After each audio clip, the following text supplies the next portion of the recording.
அஸ்ஸலாமு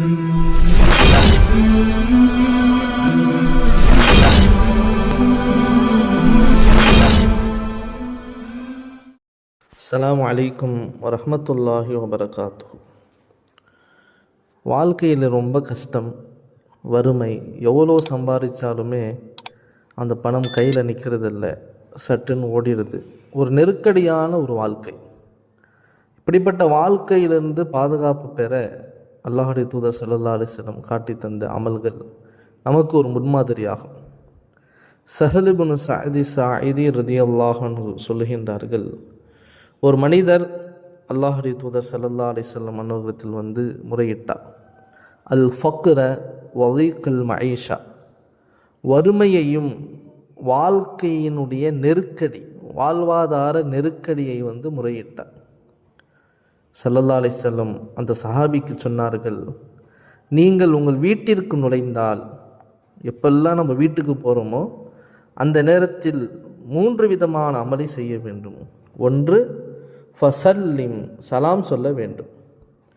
இப்போ வீட்டுக்கு போகும் பொழுது எப்பொழுதுமே அஸ்ஸலாமு அலைக்கும் வரஹ்மத்துல்லாஹி வபரகாத்துஹு என்பதாக சலாம் சொல்லணும்.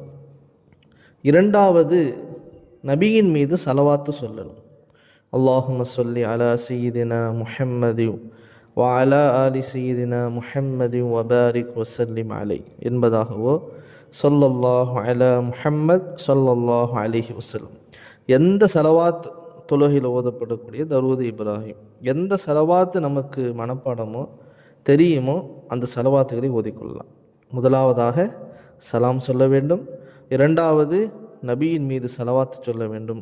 மூன்றாவது, பிஸ்மில்லாஹுடன் சூரத்துல் இஹ்லாஸ், அதாவது குல் ஹுவல்லாஹு அஹத் அல்லாஹு ஸமத் லம் யலித் வலம் யூலத் வலம் யகுல்லஹு குஃபுவன் அஹத் என்ற இந்த சூறாவை ஒரு முறை ஓதிக்கொள்ள வேண்டும். இந்த 3 அமலை பேணுதலாக செய்து வாருங்கள் என்று அல்லாஹுடைய தூதர் ஸல்லல்லாஹு அலைஹி வஸல்லம் அன்னவர்கள் அந்த சஹாபிக்கு வழிகாட்டினார்கள். அந்த சஹாபி அப்படி அமல் செய்தார்கள். அல்லாஹு தஆலா அவர்களுடைய கவலையும் நீக்கினான், கடனையும் அடைத்தான். அப்படிப்பட்ட ஒரு பாக்கியத்தை அல்லாஹ் அந்த சஹாபிக்கு கொடுத்தான். இது போன்று நாம் வீட்டுக்கு நுழையும் பொழுது இந்த அமல்களை நாம் பேணுதலாக செய்வோமே ஆனால் இன்ஷா அல்லாஹ் நம்முடைய வாழ்க்கையிலும் ஏழ்மை இருக்காது, வறுமை வராது. கண்ணியத்திற்குரித்தானவர்களே, இஹ்லாஸோடு, பேணுதலோடு, நம்பிக்கையோடு செய்யுங்கள். நிச்சயமாக அல்லாஹ் நமக்கு வெற்றி தருவான். முதலாவதாக சலாம் சொல்ல வேண்டும். வீட்டில் யார் இருந்தாலும் அஸ்ஸலாமு அலைக்கும் வரஹ்மத்துல்லாஹி வபரகாத். யாருமே வீட்டில் இல்லை அப்படின்னு சொன்னால் இப்படியாக சலாம் சொல்லணும். அஸ்ஸலாமு அலைனா வ அலா இபாதில்லாஹி ஸாலிஹீன். வீட்டில் யாருமே இல்லை, எல்லாரும் வெளியூருக்கு போயிருக்காங்க. நம்ம வீட்டுக்கு தேவைக்கு ஏதோ பொருள் எடுக்க போவோம், இல்லை இரவில் தூங்க போனோம். கதவை திறக்கும் பொழுது வீட்டுக்கு போகிற யாருமே இல்லையா, அஸ்ஸலாமு அலைனா வ அலா இபாதில்லாஹி ஸாலிஹீன் என்பதாக சொல்லணும். வீட்டில் எல்லாருமே இருக்கிறாங்கன்னு சொன்னால் அஸ்ஸலாமு அலைக்கும் வரஹ்மத்துல்லாஹி வபரகாத்துஹு என்று சொல்ல வேண்டும். இரண்டாவது, நபியின் மீது சலவாத். மூன்றாவது, பிஸ்மில்லாஹுடன் குல்ஹுல்லா சொல்ல ஒரு முறை. இன்ஷா அல்லாஹ் பேணுதலை செய்து வாருங்கள்.